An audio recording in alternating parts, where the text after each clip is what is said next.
ఈ రోజు ఉదయం 2:30-3 గంటలకి మా అత్తగారు ఇక లేరు అన్న వార్త వచ్చిన తర్వాత అరవింద్ గారేమో బెంగళూరు వెళ్ళారు. నేను ఒక్కడిని ముందు వెళ్ళినవాడిని. నేను అక్కడికి వెళ్ళిన తర్వాత ఆవిడ డిడ్ నో మోర్.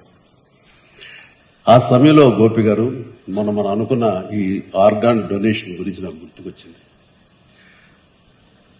నా సెల్ ఫోన్ గుర్తుకొచ్చిన తర్వాత అంత మిడ్-నైట్ అంటే 2:00, 2:30 ఆ ప్రాంతంలో బ్లడ్ బ్యాంక్ ఫోన్ చేసి స్వామినాయుడిని నిద్రలేపి మా బ్యాంక్ వచ్చేసాడు.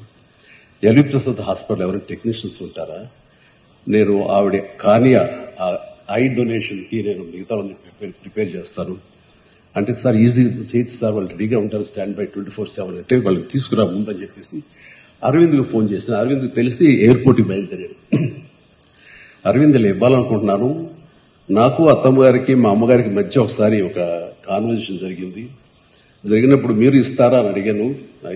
అన్నప్పుడు బాబు కాలి బూడిదైపోతాం కదా, అయిపోయే దానికి చచ్చిపోయి ఉంచుకుని ఏం చేస్తాం, అలాగే బాబు నీ ఇష్టం అన్నారు.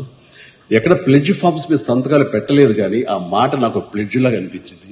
ఏం చేయమంటావు అరవింద్ అడిగితే, ప్లీజ్ గో హెడ్.